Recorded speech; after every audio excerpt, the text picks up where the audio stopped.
Well, good afternoon. I wanted to update folks today on some trends that are self-evident to many, but perhaps not enough, and that is the relationship of this virus to specific and particular populations in the state of California that are being disproportionately impacted by the spread of COVID-19. We've talked a lot over the course of a number of weeks, months, about the importance we place on personal responsibility to wear face coverings, to wear face masks, the concern that has been expressed by many, certainly not just those representing the state of California, but all across the country, that so often we let our guard down, that we may be mixing outside of our households, either in large congregate events or even in your own backyard, where extended family members come over. We may begin by wearing our face coverings, but within an hour or two, as we get to the cooler to have a drink and eat some food, the masks now are put aside, the kids start congregating, and we put ourselves in a position where it's more, not less likely, that we'll see an increase in the spread, in the transmission of the virus. Multi-generational households in particular are vulnerable, particularly from an age cohort perspective, to the ravages of this virus in those types of environments. We've talked a lot about the challenges in congregate facilities, congregate settings, from homeless shelters to skilled nursing facilities, residential care, adult daycare facilities throughout the state of California, and clearly in our corrections institution, not only at the state level, but at the county level as well. Not enough focus, candidly, has been placed on essential workers in this state. And for us to be able to be successful in terms of stopping the spread of COVID-19, extinguishing COVID-19, which we will do, it depends on our ability to keep our essential workers safe. Who are these essential workers? This slide, I think, is profoundly important, and I hope you'll take a good look at it. Those that may be listening that don't have the benefit of the slide we're putting up, it's self-evident to many people that we demanded, even with our stay-at-home order, certain sectors of our economy to remain open. We deemed them essential. Grocery stores, food delivery, truck driving, warehousing, logistics, the foundational principles of any free society, the foundational needs that we all have in terms of basic health needs, basic food and shelter needs. So we relied on millions and millions of essential workers. That's even with the stay-at-home order. What wasn't identified as, I think, acutely as it needs to be identified is not only the sacrifices of those workers, and we've made a point of trying to do more to support our essential workforce in the past as it relates to providing support, a number of things that I'll be talking about here today. But we didn't get under the hood to state the obvious, and that is overwhelming majority, you'll see in certain sectors of our economy, are disproportionately represented in the Latino community, in the Black and Asian community. Look at farm workers. That may not surprise many people, 93% of that workforce being the Latinx Latino community. But look at construction laborers. Look at the cooks and the food preparation workers. Look at our critical workforce, our truck drivers and cashiers. Over half of the cashiers in the state are represented in the Latino demographic. And that's the community that increasingly and disproportionately is being impacted, not only by the spread of the virus, but the mortality related to the spread of the virus. It's not exclusive. Again, I'm not suggesting by any stretch it's just exclusive to one segment of our society. It crosses all segments of society, essential workers. But it is disproportionate. And so when people ask, as they often do, where are we seeing the spread? This is where we're seeing the spread. Essential workforce, disproportionately represented by the Latino, Latinx community. And that slide, I think, only reinforces and underscores the imperative of us to increase and build on the work we've done, increase the effort, and target our acuity of focus in terms of protecting these essential workers that we have foundationally come to rely on. Even as we pull back some of the modifications we made in stay-at-home order, this essential workforce remains the bedrock, the backbone of those that are providing foundational, fundamental services to the state of California. So here's what we're announcing today is additional worker safeguards to protect this workforce, to focus again always on preventative measures, to focus on helping support our employers that have been overwhelmingly have been overwhelmingly supportive of these efforts, and we want to continue to work in the spirit of collaboration and partnership with our employer community to educate not only employers large and small, but to help them educate employees as well. And we want to extend some longer-lasting workers' protections. I referenced a moment ago some of the previous work we had done to support our essential workers. We want to build on some of that previous work. A lot were done with executive orders. A lot were done building on the CARES Act and what has come from the federal government. A lot of those things, as you're very familiar, including unemployment insurance, has expiration dates, which has put more acuity of focus on this time of the year, meaning end of July, where a lot of these things are expiring into August, September, where other extended supports are also expiring, and the need to re-engage in a more vigorous conversation, at least here in the state with our California legislature and the federal government, clearly with Congress and the White House. Let's talk about the preventative measures. Foundationally, the most important thing we can do is if someone is sick or feeling sick or has been exposed to the virus, we've got to give them the supports where they have the ability to isolate, the ability in some cases to quarantine.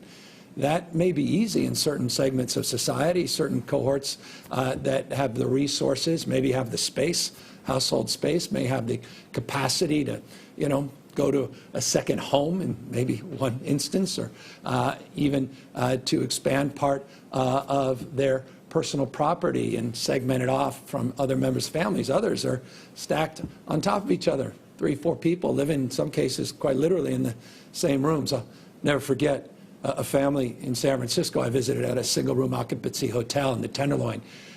Went into the room, and there were only beds on the floor. There was no space that wasn't filled with a bed.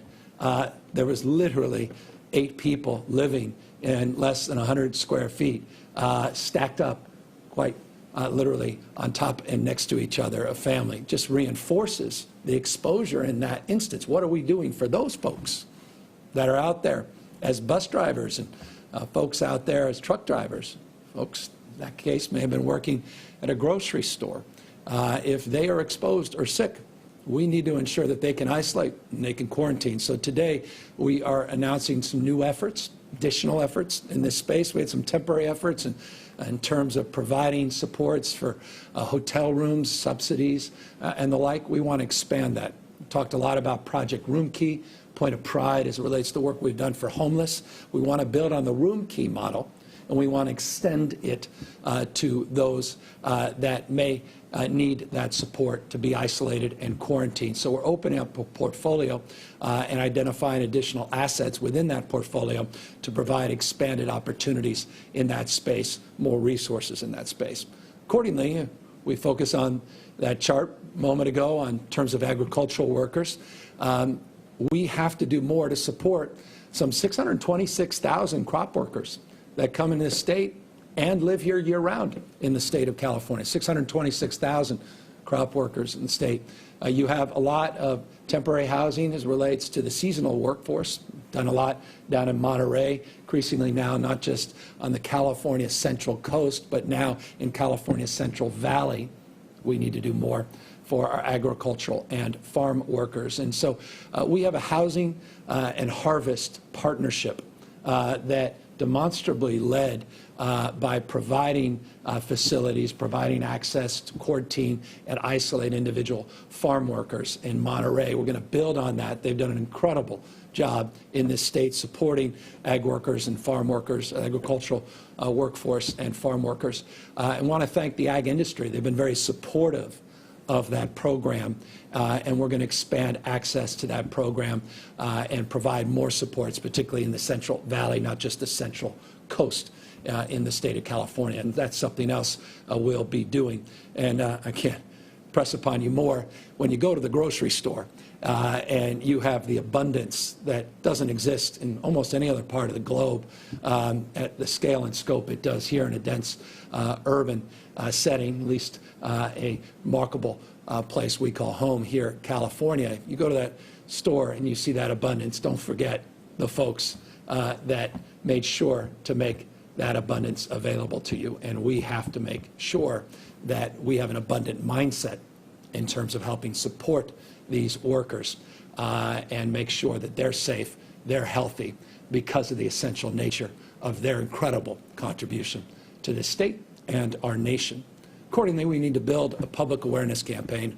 We've done a lot with our mask campaign. We've done a lot of PSA campaigns in the past, going back many, many months, significantly increased our digital, radio, and television ads. You may be seeing some of them up related to masks.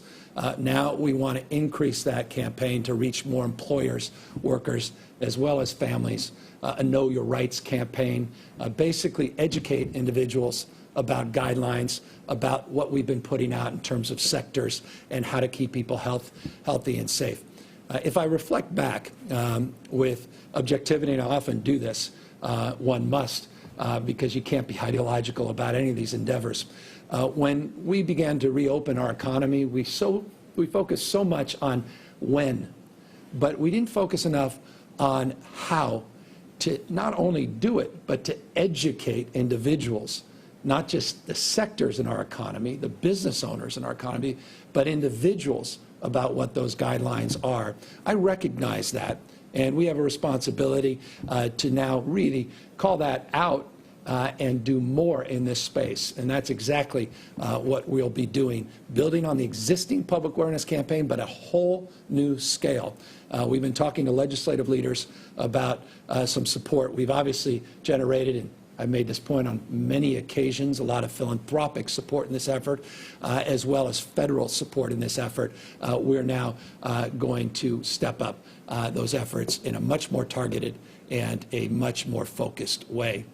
Part of that education, again, as I said, is not just educating families and employees, but also educating our incredible employers just on more details around the guidance we put out. It's one thing to put out guidance. As an employer, I know this intimately. The state may send us a lot of information, but we're dealing with the crisis of the day and, you know, our P&L statements and taxes and fees and this and that and everything else, and now we stack 7, 8, 10 pages of new guidance.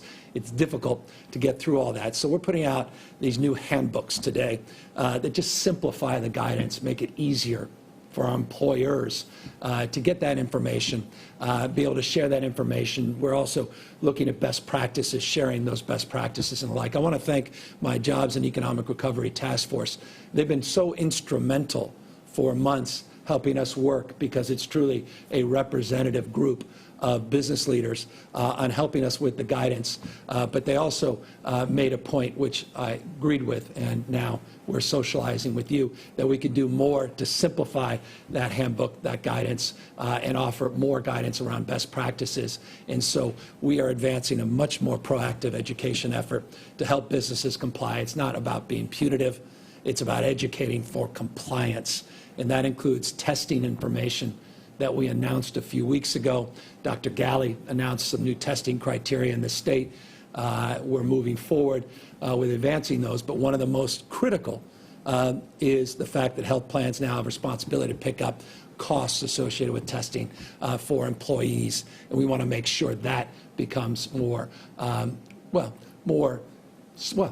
want to see that more universal in terms of its application, but we also need to educate folks on some of those new strategies and new opportunities in terms of testing. So that's the purpose of the handbook that we're putting out today, and new tutorials and Q&As that we'll be putting out to build and support the same. So it relates to the efforts to ensure more long-lasting protections. We want to work, and as this slide explains, to expand our workers' protections and build on those existing executive orders that I referenced. But here's the difference this time. We have gaps in our paid sick leave in the state of California. I'll give you just 4 examples specifically. Healthcare workers, front line, Well, first responders, those where you have big critical outbreaks, and employers 500 employees or more were not included in the federal supports. That's a gap in the sick leave space. Now, we closed that gap a few weeks ago with our workers' comp and sick leave executive orders, but those are due to expire. We've had great conversations with the legislature, legislative leaders. There's been a number of legislators that have introduced legislation to codify some of what we put out in the executive orders. Others want to go further. Some want to offer their own perspective, and we're very grateful for that leadership. And we've been having some wonderful conversations with the leadership of both the Assembly and the State Senate.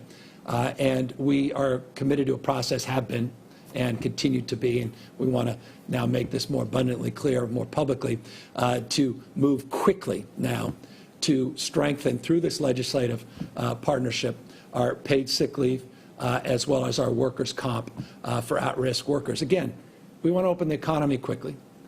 People that are feeling sick, people that may be sick, we don't want them going to work and infecting other people, having a big outbreak where now a factory or meat processing plant, fill in the blank, any business has to shut down, bar, restaurant, even if they're doing closed, but restaurants doing even outdoor dining. If, the chef comes in not feeling well, or the sous chef, dishwasher, whoever, busboys, you want to give them the protection so that you can be protected and customers can be protected. That's why the workers' comp is so foundational in any economic recovery in the state. And this is truly when we're all in it together, employer, employee, consumers, the public generally. So these are critical in terms of protections for our economic vibrancy, our economic recovery, and for protecting essential workers. And so we're going to be aggressively engaged in an effort and building on some legislation that has been introduced and building on some of the work we already did on the executive orders as it relates to workers' comp and paid sick leave, and filling in those gaps that were not provided by the federal government. We're also going to be a little more strategic. We talk a lot about enforcement. Again, for me, enforcement's not about being punitive, it's about compliance. And I say that because I mean that. This is not ready, fire, aim. It's ready, aim, fire. We want to support people coming into compliance. And at the same time, you got to call out bad actors, people that simply dismiss, don't care for whatever reason, or just don't agree. I respect people's differences of opinion, but when it comes to impacting your health and the health of our economy in the medium and long term, in terms of our ability to reopen by suppressing the transmission of the virus, we have to be a little bit more targeted. And so we're going to be doing some more strategic enforcement of our labor laws, and we've got a series of very specific strategies that we'll be putting out, waiving some of the timelines. Here's the great reality. Here's the mystery to me, may not be for others, but you may not be as familiar with it either, and that is it could take 6+ months to move an enforcement action. Well, 6 months in the midst of a pandemic. How many people can be exposed to this virus? How many people's lives could be quite literally put at risk? So we've got to constrain that timeline. But again, in the spirit of an open hand, not a closed fist, and that's foundational. And so to all the business leaders out there, trust me, I hear you. We're not trying to target enforcement to just be punitive, but we are trying to deal with the time, manner, and place concerns we have around extinguishing this virus as quick as we can, and the need to go after folks that make some members in certain industries look bad when they may be the exception, certainly not the rule. But we've got to hold some of those folks to a higher level of expectation and cooperation, and to the extent accountability as well. One way we can improve accountability is focusing on strengthening our employer reporting of outbreaks. We're also working with the legislature on this. It is an interesting fact, you don't have a requirement as an employer to connect to your local health officer if you've had an outbreak in your business. Often that comes circuitously, may take some time, there's a delay, and that hurts our efforts to go in and isolate, quarantine, trace those contacts, and potentially help support expansion of testing. So we think that strengthening of employer reporting is also very, very important in this environment as well. So those are the broad strokes of what we will be doing to help support our essential workers, what we have done, but building on what we have done, a little more targeted, a little more focused, and certainly in the spirit of our times, spirit of collaboration with the legislature. We look forward to updating you on the progress in all those areas very soon. But speaking of updating, we do on a consistent basis update you on the total case numbers as it relates to COVID-19. We tested over 137,000 people yesterday, close to 138,000 people yesterday. When we conducted those tests, 9,718 individuals tested positive for COVID-19. As I said, while many look to the day-to-day, we tend to look at some of these 7-day, 14-day averages. That's why we pair the average 7-day 9,881 number with yesterday's report on case numbers 9,718. Let's get under the hood on those numbers, take a look at them. I mentioned we tested close to 138,000 people yesterday. You'll see the average number of tests over the last 7 days, north of 124,000. We will, yes, continue to work to get those testing numbers up. I don't know many states that are testing as many people, but that, as my mom used to say, don't compare yourself to others. So we've got to mark a responsibility as the nation's largest state to do more, and I recognize our responsibility to do more testing. So does Dr. Galley. That's why he announced on multiple occasions our efforts in that space, including, by the way, the encouraging news on testing as it relates to the FDA finally moving on pooled testing.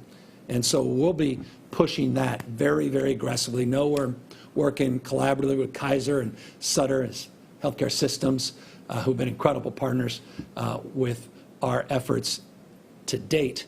We also have incredible leadership at UCSD and notable leadership at Stanford and UCLA. I want to just make a personal point to thank Governor Gray Davis, who's been a real champion for some of the pooled testing efforts and has had strong relationship that he's been able to coordinate with and provide support of with UCLA in particular. And so you're going to be hearing a lot more about pooled testing. It's something we've talked about in the past. We finally got those approvals from the feds. Some are still pending, but we want to start moving. Quest, as one of our national labs, they're going to be doing most of their pooled testing back east first.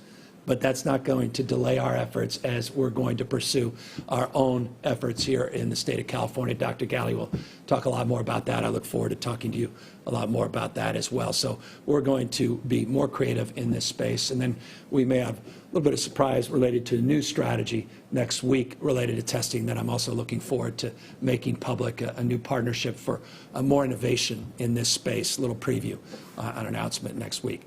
7-day positivity rate, 7.5%. Monday, when I shared this slide, it was 7.4%. So the 14-day is holding fairly steady. 7-day has been a little bit more challenging, 7.7 last Monday, 7.9 today, but 7.5% is the 14-day average. You can see where we were 2 weeks ago, 7.4% on this slide, 7.5 again, where we are today. Hospitalizations are increasing, but not at the rate that they were in the past. Let me be specific. 2 weeks ago, our hospitalization numbers, when I announced them, were growing over a 14-day period about 28%, 16% when I socialized hospitalization numbers a week or so ago. This week, we're putting, at least at the end of this week, it looks a 9% increase in hospitalization. So again, hospitalizations are increasing, but there is a decrease in the increase, if you're following me, meaning the rate of growth is beginning to decline modestly. That is nothing to jump up and down about. It's just a fact. Again, these are statewide numbers, and they mask the reality in different parts of the state. And I'm going to get to that, as we always do, with the monitoring list to only reinforce and underscore that this is aggregate data, and as you hear me say often, none of us live in the aggregate. We live somewhere in the state of California with different criteria, different conditions, and different realities as it relates to hospital capacity and the like. But 9% increase over a 14-day period. You'll see total system capacity still in that 9% of all the hospital beds. It's been relatively steady, 8%, 9%. It was 9% in Monday's presentation, still 9% in terms of total hospital capacity today, Friday. As it relates to ICUs, similar trend as it relates to the rate of increase. While things are increasing, a couple weeks back it was 20% over a 2-week period, then it was 12%. I think on Monday that I announced 11% is the 2-week admissions over a 14-day period in ICUs. And like hospitals, ICU capacity is distinctive in different parts of the state, and this is a point of particular focus for us as it relates to issues of ventilators, as it relates to some counties. We talked about Imperial County in the past, but parts of San Joaquin Valley, now Stanislaus, and other parts of the state, the ICU question becomes a more important and impactful one to answer and to address. Ventilators that are available still, close to 12,000. Remember, ventilators, you see the ICU bed capacity. Remember what a ventilator does. At the end of the day, a ventilator, not easily, but with the incredible capacity we have in the hospital system and the surge plans, ventilators can turn to more access, more points of opportunity to increase the portfolio of beds that are available in our ICU system. There was some new reporting that came from the feds, or new criteria reporting, and that's why the number, we had about 17%, that blue section on this, which is the total number of ICU patients that are tested positive for COVID-19. It's 23% today. It didn't grow from 17 to 23% per se. It's just we had to use different number. They wanted to pull out the NICU beds, not just the ICU beds. And so we want to make sure that we are aligning with the updated federal reporting. So that's a slide you're very familiar with, and the 23% represents that update as it relates to that critical care capacity. Here's the update. It relates to our critical focus and attention related to the monitoring list of those counties that have been on for at least 3 days. You'll see now we have 34 counties, Kern just went on, that are on for 3+ days. So this list, and we have a couple more that are likely to end up over the weekend, so it may be as high as 36, represents the vast majority of the population here in the state of California, well north of 90%. And so the modifications for 90% of the state of California have been very meaningful in terms of pushing outdoor activities and the like. And so these are the counties where we're providing more technical assistance, that we're monitoring with more laser acuity. Of course, we again monitor all 58 counties, but this is the list that we've highlighted. It's a list very important to parents like myself as it relates to the issue of reopening our schools. This is the list you want to be off of, not on, so that we can get back to in-person education sooner, not later. As always, I want to remind you the importance, the imperative of wearing masks, nothing more important as we move into a weekend. And I'll remind all of us that it's often the case, don't need to remind you perhaps, that weekends where we, certainly take off the suit and tie and may take down our guard a little bit, and that's where we have started to see some spread of this virus. And so I encourage you, just when you're mixing outside your household, if you have to do that, I encourage you not to do that. We're guiding you not to do that, but to wear the masks, physically distance, don't let down your guard. Let me just close by saying this, as it relates to letting down our guard. It's interesting. We've been talking to our health officers up and down the state for months now, but in particular in relationship to the presentation we're making today on essential workers. And again, they've highlighted concerns around multi-generational households where we're seeing a lot of mixing. They've highlighted concerns around segments of our economy and importance of moving indoor activities outdoors, which we have been doing. Again, we've been guided by this partnership up and down the state with health officials and federal partners across the country that have also been helpful, regional and those that are working directly with the administration in Washington, D.C., in terms of identifying hotspots, skilled nursing facilities, congregate settings, and the like. But what we heard over and over again is even with essential workers, what happens often is the case, workers may carpool with a mask on. They may show up and keep a mask on because the employer is holding folks to that expectation appropriately. But some may go into the break room and everybody's masks are off.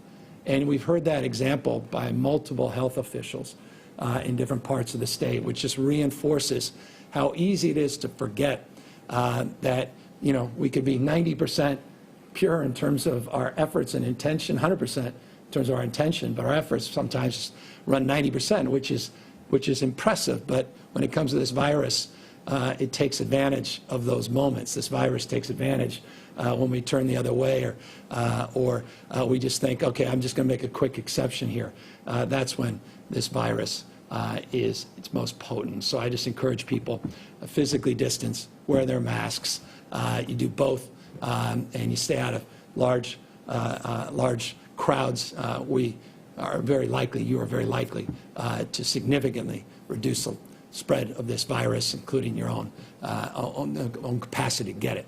As always, can't forget washing hands, sanitation, which is foundational and fundamental as well to moving our efforts forward. So with that, happy to move this conversation forward and happy to answer any questions from reporters that I know are assembled online.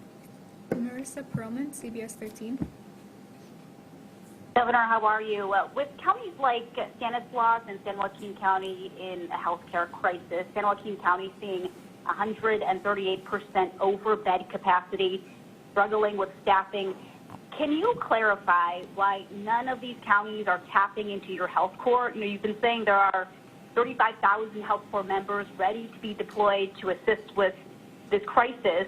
But we've learned most aren't actually qualified to work in an ICU or have the license to respond. So can you clarify how many healthcare clinicians are ready and able to be deployed to hospitals right now? Yeah, I have the exact number, and forgive me, I'm going to make sure that our team sends it to you.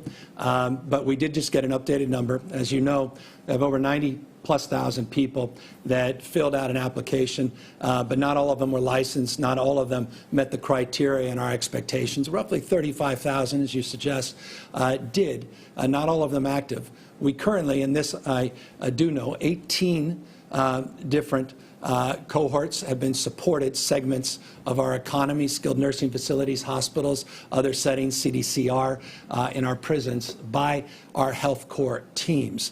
Hundreds and hundreds of people deployed as we speak. I'll get you the exact and updated number. We also, and I mentioned this a couple days ago, and forgive me that I don't recall the exact number, but we had just, we went back, we resurveyed those folks that are in our system, and we began to segment our needs with more acuity. So thousands of additional contacts were made, and people are now ready to be made available, and I'll provide you that number. But let me just say this in relationship. Health Corps is one component, and we're very proud of that process and very proud of the hundreds and hundreds of people that have been deployed throughout the state at critical junctures throughout this pandemic. And we certainly are doubling down on the efforts moving forward to work through the latest increase in the wave of this virus. But we also, and I hope you pick this up, we're also very lucky to have the support of 190 federal medical personnel that came in. They have been deployed this last week and the week prior through our partnership with HHS. We also have a lot of other federal teams that we've assembled and strike teams within our own system. You just recall the work we did down in Imperial. It's interesting, not everybody's talking about Imperial now. We still have a lot of work to do down there, but you'll recall on multiple occasions all the strike teams that we sent down, these multi-jurisdictional teams, federal partners, regional partners, state partners, as well as county partners. And so that's the approach we're taking, not just the Health Corps. Health Corps is one component, an important component, but is not the totality. in terms of the health support in terms of workers, but a critical one, and we'll get you the latest detailed information. Make sure you get that momentarily. Nicole Nixon, Capital Public Radio. Hi, Governor. You acknowledged the other day that people are on the edge of a cliff and there's this looming eviction crisis with additional unemployment set to expire. And on top of that, people are still struggling to connect with EDD and get their benefits. So, two questions. More than 4 months into this pandemic, what needs to be done to clear that persistent backlog at EDD? And also, if Congress doesn't pass additional relief before the current benefits end, is it the state's responsibility to step in and offer help to people forced out of work by these new business shutdowns? Yeah, we've done much or more. I don't know another state has programs to secure federal dollars for homeless, and now purchasing through our Project Home Key, not just Room Key, new homeless housing partnerships on meals for our seniors to help keep restaurant workers employed, creative strategies on sick leave and workers' comp that we identified here today, and you're reinforcing. I'm very proud of those efforts. And so the answer to your question, it's a way of, I guess, extending a narrative. We always take responsibility to try to do a little bit more, a little bit better, including regardless of your immigration status. I know that's controversial, but this state did that. Not every state, I don't know of another state, did that to help support folks that are vulnerable in this environment. So, look, I'm expecting good news with the work that Leader Pelosi, Speaker Pelosi, will be advancing.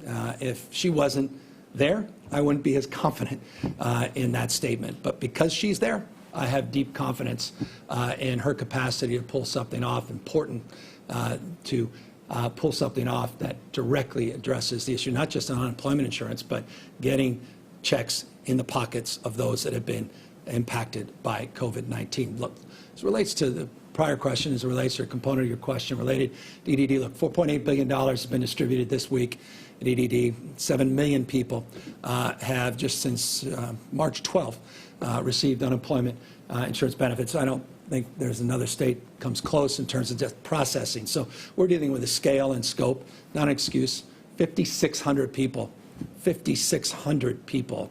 I haven't updated you in the last few weeks. We talked about that first cohort of 1,300 people that we put to help with our helplines and the new text messaging program, how we brought other agencies in and project improvement teams in. We have a medium-term strategy, and then I have a long-term strategy. In fact, next week, you'll be hearing a lot more about our long-term EDD strategy as it relates to addressing the foundational issue, which, by the way, is not unique to California, and that is an IT infrastructure that's on the leading and cutting edge of 1979. And that's not an excuse. That's an opportunity, and it's a responsibility to not build on it, but to reimagine and reprocess that entire system.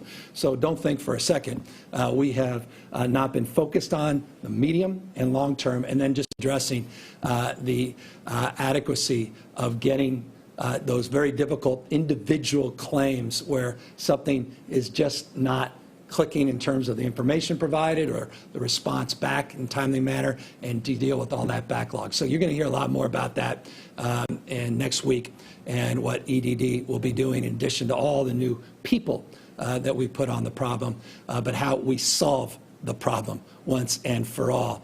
And that's my responsibility as governor. I look forward to advancing those reforms. I don't want to overpromise that they'll happen overnight, but know that people are working overtime in that space. Finally, as it relates to the issue of, Cliff, you referenced the issue of evictions, and I thank you for that. We had done some work through executive order on evictions. I also provided the legal authority for the Judicial Council in the state of California to do the same. Those were temporary frameworks.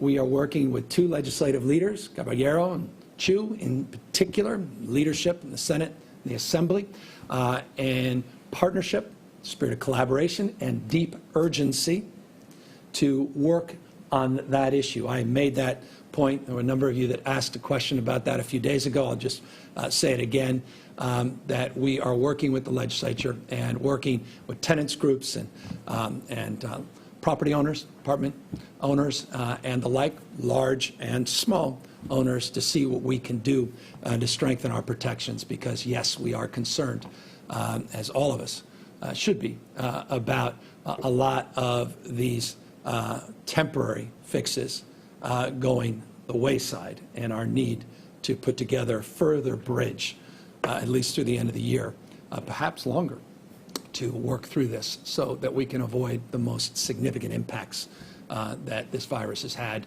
on people's pocketbooks and their capacity to pay their rent, and in many cases, even to pay their mortgage. Patrick Healy, NBC4. Hello, Governor. Thank you very much for taking our questions today. A couple of quick things, if I could. Number one, can you comment, or perhaps Dr. Galley could comment, on where we believe the R effective rate is now? LA County believes it's below that threshold of 1.0. Statewide, in the aggregate, do we also see that encouragement? And secondarily, can you shed some light on the U.S. Air Force military personnel who are being deployed at certain hospitals, and why Los Angeles County was selected as a location for 2 hospitals to receive that military aid? Thank you. Good. Both perfectly positioned with Dr. Galley in front of me. We'll come up to the podium. As you know, Dr. Galley comes from L.A., been very close in collaborative relationships, including his wife, who runs the system down there. So better to have him answer that question. Let me just quickly say, as it relates to the R effective, we finally have seen it, and I appreciate you acknowledging L.A. County, finally in Imperial now below 1 as well. I'm at peril of answering a question Dr. Galley's better positioned to answer. Let me bring him up to the mic.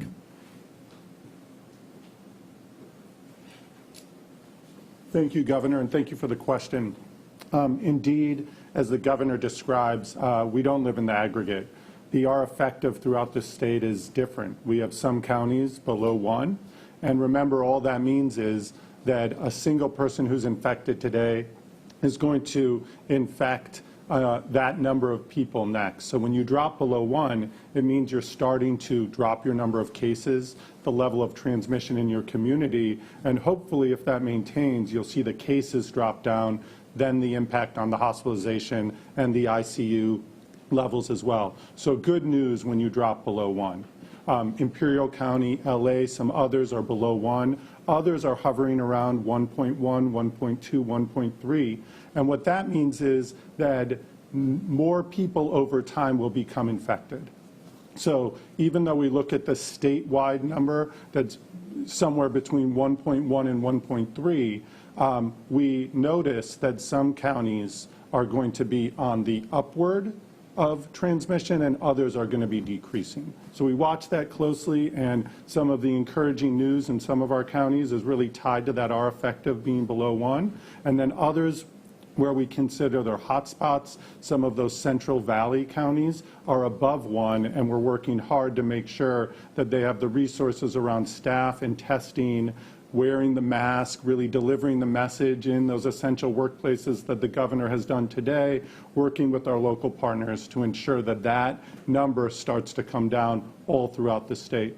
As it relates to LA County receiving some of the Department of Defense staffing support, again, we looked across the state, LA County, with big hospitals, important centers where we see disease transmission high, concern to make sure that the hospitals in that important center are supported, received 2 out of 8 of the teams, so a sort of proportionate share, if you will, across the state. But remember, some of the other teams went to northern parts, even rural parts of our state, to make sure that the hospitals are supported.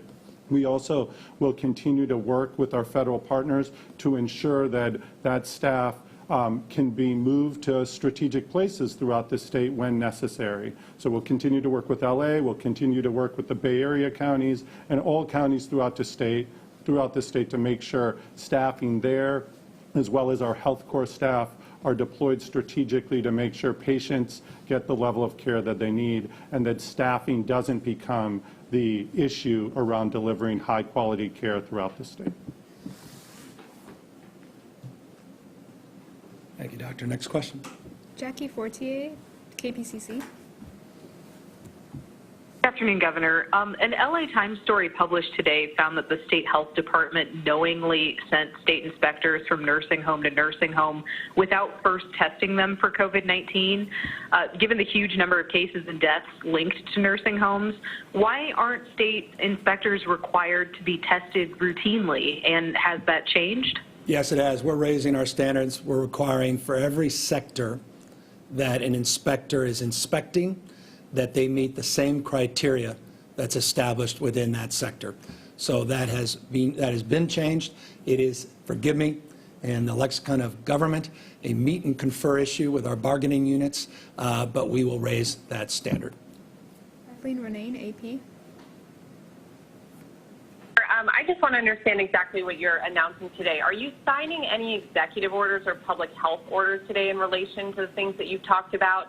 And then when is the state going to provide details on the waiver process for schools, and will it be a requirement that unions have to support any of the waiver plans for them to be approved? Yeah, well, let me take advantage of giving you a slide as relates to elementary. Remember, the waiver process is for elementary schools, specifically here in the state of California.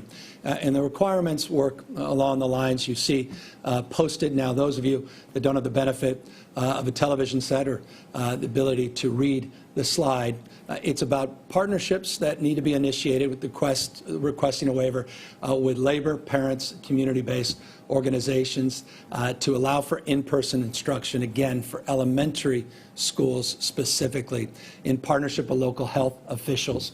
And so school districts can work with their local health departments to go through that waiver process. And so that's the framework that we've laid out. That's the guidance that we put up when we announced the guidance for schools writ large. This was the guidance that was included in that process. And so it is a process that we look forward to engaging in, and one that we've laid out with broad strokes on this slide. As relates to the question you raised related to the work with the legislature, here's the good news. Legislature is in session. They're not out of session, meaning when I first established the framework for the executive orders, the legislature had to shut down. We were in the middle of this pandemic with certain emergency orders that we needed to advance in real time. Because the legislature and many legislative leaders have introduced legislation and will be reconvening next week formally, we are working hand in glove with leadership, the legislature, to look at a number of those bills and to see how we can build on the work that was done with some of these executive orders, but also work that wasn't advanced through any executive fiat or executive order. And so that's the spirit of the moment, the spirit of engagement, but again, with a laser-like focus in terms of timelines and expectations. And so that's what we announced today. Final question, Karma Dickerson, Fox 40. Hi, Governor. Thank you. So going back to the issue with we're talking about federal benefits expiring, understanding that there is work that's done on the federal level, but even on the best case scenario, we are still likely talking about a gap in services. So just wondering if you've sat down and really crunched the numbers and looked at what that would actually mean specifically on the ground day to day for Californians, and whether or not there is any relief just lined up in the interim for people taking $2,400 to $4,800 in a pay cut. Additionally, much of the federal discussion and debate has to do with whether or not that extra $600 disincentivizes work. As you've spoken with national leaders, have you made the case that the extra $600 may mean one thing in Iowa but means something totally different to a Californian who probably still can't pay their bills with that extra $600? Yeah, well done. I mean, you just made the case by framing the question, and so you're absolutely spot on, and that's self-evident to anyone who lives in a high-cost environment, not just here in California, but other parts of the country. We've made that case abundantly to legislative leaders, notably Speaker Pelosi. We've had constant dialogue with Speaker Pelosi. As you may recall, a number of months ago, we were very aggressive in terms of our proactive advocacy for a new CARES Act. Now, we were not shy. We were very aggressive and pointed in terms of the urgency to meet the moment and to get ahead of the curve. We have been shy in terms of our criticism of the lethargy of the process so far coming from the United States Senate, and the aggressive, contrasted by the aggressive actions taken by Speaker Pelosi and the House of Representatives that moved aggressively with a bill to substantively not only address the issue that you identified as relates to the supplemental $600 payment, but even well beyond that in terms of meeting the needs of individuals ravaged by the economic consequences of this virus. So that's leadership. That's point of pride, that leadership demonstrably is emanating from the state of California and Speaker Pelosi and her colleagues. And I couldn't be more proud of her and them and thankful. And as I said a moment ago, I'll reinforce it.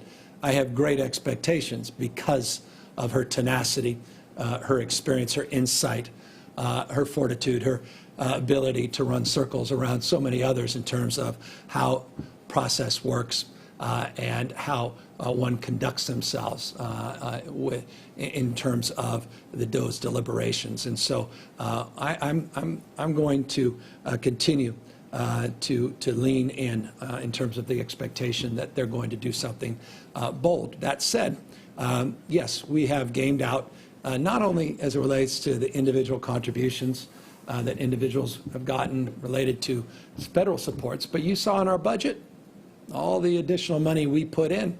You know, we have historic budget cuts, but we didn't cut the historic increase that we put in to our working families tax credit, the EITC. You saw the $100 or so million, close to that my Business and Advisory Jobs Advisory Committee helped conceive to help small businesses that were falling through the PPP cracks and the SBA cracks, to make sure that we're getting to women, minority-owned businesses, some emergency aid and loans. You saw the child tax credit component of the EITC that we strengthened. You saw some of the sick leave protections. You saw the workers' comp protections that not every state is providing, that we as a state are providing, again, not waiting around for someone else to solve these problems. So we've tried to sort of reinforce the architecture, if this were a house, the foundation, to prepare for whatever may happen externally, so that we can be more firm and foundational in terms of our resourcefulness to address what may or may not happen at the federal level. We were able to put together a budget with a lot of contingent cuts, and as those dollars materialize, those cuts will not materialize. That will also help strengthen our resolve and, moreover, our resiliency as a state. We also looked at our reserves, and we didn't use every reserve, every dollar of reserve. So again, we had resources in case, just in case things didn't materialize. So it gives you a sense. I just want to give you a sense, get into the mindset here, that the answer is yes. We are in a very flexible and dynamic environment, and we're in a very opportunistic one in this respect, and I say that not pejoratively, but meaningfully, with the legislature coming back into session next week with renewed energy and desire to partner, which has always been there, but real desire to partner with specific legislative vehicles. We have the ability to move very quickly in the next few weeks, depending on what happens. And so that's also a point that should be encouraging, despite some of the discouraging lack of intentionality and action to date by the Senate leadership. And that's something, again, that we want to fix, something we want to address. So with that, I want to thank all of you for the opportunity for me to address you today and the week, and encourage you to, again, practice that social distancing, physically distance where you must, and make sure we're all wearing face coverings, and to make sure you have a wonderful and safe and healthy weekend. We'll see you back here on Monday. Take care.